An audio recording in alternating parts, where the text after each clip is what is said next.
আমাৰ অহা 10 তাৰিখে যেহেতু বিটিসি একট ডে আমি পালন কৰিবলৈ গৈ আছোঁ আৰু ইয়াৰে আমি 40,000 জনসাধাৰণক লৈ আমি পাব্লিক মিটিঙৰ কাৰণে আহ্বান কৰিছোঁ এই আহ্বান ক্ৰমে আমি বিভিন্ন অঞ্চলৰ যেহেতু কোকৰাঝাৰৰ মেইন হ'ব আৰু বাকি সাব ডিভিশনৰ 50,000 15,000 হ'ব আমাৰ ইয়াত 40,000 ইয়াৰ কাৰণে আমাৰ 6টা ব্লকৰ বাকুংগুৰি চালাকাটি দেবৰগাঁও বনৰগাঁও দথমা পকিৰাগ্ৰাম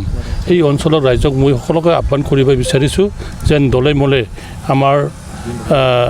যি বড়ো একট এই বড়ো একটত সকলোৱে পাৰ্টিচিপেট কৰে আৰু ইয়াত আমাৰ মাননীয় আগ্ৰাম বৰুৱা ডাঙৰীয়া থাকিব আৰু অসমৰ মাননীয় চিফ মিনিষ্টাৰ থাকিব ইয়াৰ কাৰণে আমাৰ সেই দিনটো আমাৰ কাৰণে যেহেতু আমি 5 বছৰ সৰুকৈ পাতিছিলোঁ এবাৰ আমি যেহেতু আমি বিপিএফে পাৱাৰত আহিছে পাৱাৰত অহাৰ পিছত আমি একেবাৰে জজা কৰি আমাৰ বিটিসি একট ডেটো আমি পালন কৰিম फैबाय थानाय दिनै 6 तारिख जाबाय 6 फेब्रुवारि आरो जोंहा फैबाय थानाय 10 तारिखआव जेहेतु बड'लेण्ड बड' एकट सुक्ति जादोंमोन आरो बे बड' एकटखौ जोङो जर माने मोजां रोखोमै फालिनो थाखाय जोङो बेवहाय 40,000 मानसि ज' जागोन आरो बे 40,000 मानसिनि गेजेराव जोंहा मानगोनां बिटिसिनि चिफ हाग्रामा महिलारि बिथां आरो आसामनि गिबि मन्थ्रि हेमन्त बिश्व शर्मा डाङरिया बियो बाहाय भाषण होगोन माने बिबुंथि होगोन आरो जोंनि बिटिसि एरियायाव जों मा मावदों मा मावाखै बे खोथाखिनिखौ बुंगोन बेवहायनो बयखौबो जाहाथे आङो आपिल खालामबाय बयबो जाहाथे जोंनि बे मिटिङाव बयबो एकट डेआव बयबो ज'जा नुजाफैयो साब डिभिजननि कन्डिशन बेनिफ्राय जोंहा प्रत्येक साब डिभिजन लेभेलाव आरोबाव जाबावगोन 10टा साब डिभिजन 9टा साब डिभिजन लेभेल 10टा साब डिभिजन क'क्राझारखौ लानानै बेवहायबो जोंहा 15,000 लानानै जोंहा सुबुं गौमा जागोन आरो बे सुबुं गौमायाव गासिबो साब डिभिजननि एरियानि मानसिफोरखौ आंबो खावलायबाय बयबो ज' जायै नुजाफैनो थाखाय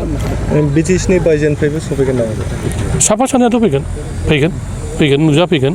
जिहेतु बड' एकट बे बड' एकटखौ बयबो मोजां मोनो बिटिसि एकटखौ बयबो मोजां मोनो आरो बयबो गावनि होननानै साननानै लायो बे हिसाबै बयबो पार्टिसिपेट खालामगोन आरो बयखौबो जोङो फैनो थाखाय हांख्रायहरनाय जाबाय बै सानखालि बबे मा समनिफ्राय जागायजेनगोन हाबाफारिया 11 बाजिनिफ्राय 10 बाजिनिफ्राय 11 बाजिनिफ्राय जागायजेनगोन जागायजेननानै पाब्लिकफ्रा फ्राय 9टानिफ्रायनो हाबगोन आरो बेवहाय जोङो गोबां रोखोमनि जोंहा मोनबा जिहेतु बिसायख'थियाव खोथा होनाय दंमोन इयुथफोरनो ओमफ्राय सेंग्राफोरनो सेंग्रा सिख्ला सिनियर सिटिजेन बेनिफ्राय हानि खोथा बेफोरखौ गासिखौबो जों मावफुंजोबगोन बेनि बागैबो जिहेतु थांनाय 17 तारिखआव बागुरुम्बा दोहौ गुवाहाटीयाव जादोंमोन बे दोहौनि मानसिफोरखौबो जोङो बरायगोन आरो मान बावगोन लोगोसे लिटारेसि एवार्ड बेनिफ्राय जोंहा नीलेश्वर माने थुनलाइथ' नङा बे कालचार नङा होमबा कालचारनि हारिमुनि बे बान्थाफोरखौ जों होनाय जागोन फारि फारियै जोङो होबाय थागोन गिबियाव नोंथांमोननि चेनेलखौ सिबिनाय आरो खुलुमनाय बहुत जासिहरनाय थाहरग्रोबाय नोंगौ जोंनि थाखाय जोबोद मोनसे फुर्ति दिन बा इन्जय डे होननानै जों साननानै लानांगोन मानो होनबा 2003आव बिटिसि एकट जादोंमोन आसाम गभर्नमेन्ट सेन्ट्रेल गभर्नमेन्ट आरो जोंनि बिएलटिजों तो बे सुक्तिखौ जों बोसोरै जोङो सेलिब्रेसन बानायबोबाय थादों मोनसे एकट डे सेलिब्रेसनखौ बानायबाय थादों स' फैयै दिनै 24 बोसोर जाफैबाय देग्लायबो जोङो गाजा गोमजायै फालिनो थाखाय जों साखाफारा जाबाय आरो अलमस्ट जोङो बे 10 तारिख फेब्रुवारिखौ जोङो पालन खालामनो थाखाय जोंनि पेन्डेल जेसेबां दं जों दिनै अलमस्ट 60% जों आवगायबाय हाबाय गतिके दिनै 6th of डे तो फैगौ सानब्रैल'सै जों सानब्रै बे 9 तारिखनि बिथोराव जों फाइनाल फिक्सारखौ जों खालामजोबनो हागोन तो बाहाय जोंहा 40निफ्राय 45,000 मास गेदारिं जागोन अल जोंनाव 6टा समस्ति दं देबरगाव सालाकाटि बावखुंग्रि पकिराग्राम दतमा आरो बनरगाव तो 6टा समष्टिनिफ्राय जोङो मोनसे समष्टियाव 6,000 करि सुबुं जोङो बिहरदों तो गतिके बाहाय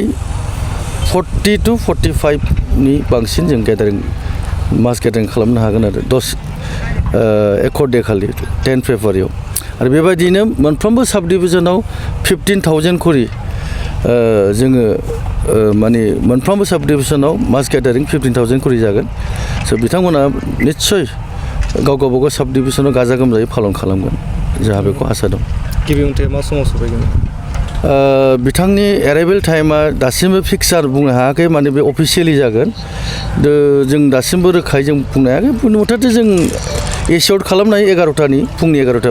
भागाव बिथाङा सफैगोन गुबुन हाबाफारि लादेरखानाय जादों नामा ओरैनो जोङो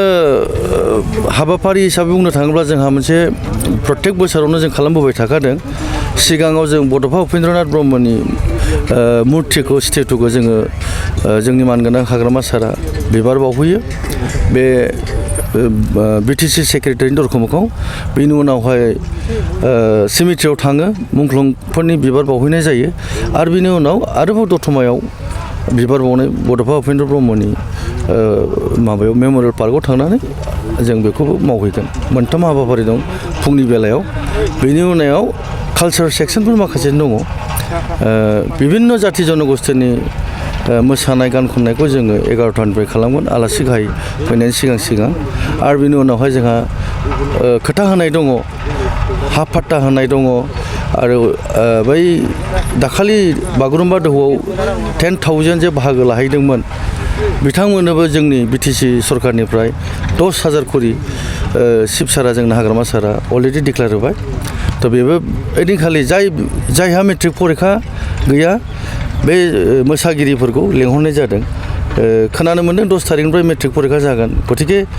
जाय मेट्रिक परिखा दं बिसोरनि थाखायबो बे अनसुंथाया दङ गति बिसोरखौ ओइदिनखालि फांसनाव लेंहरनाय जायाखै मानोना परिखानि सम बेनि अनगायै जेसेबां परिखा गैयै बे गथ'फोरखौ जों लेंहरदों ओइदिनखालि माखासे जोङो 10,000 करि जोंनि सारमोना बेखौ बितरन खालामगोन बै सानखालि हाबाफारियाव अपोजिसननि लिडारफोरखौबो लेंहरनाय जादों निस्सय लेंहरगोन सरकारि जिहेतु प्रग्राम बेखौ लेंहरनाय जाखागोन आरो जों वेलकाम खालामो फैनांगौ बेबो मोनसे बर' हारिनि सुक्ति आरो बेनो देरसिन सुक्ति बिटिसिआनो 2003आनो सबसे सर्बश्रेष्ठ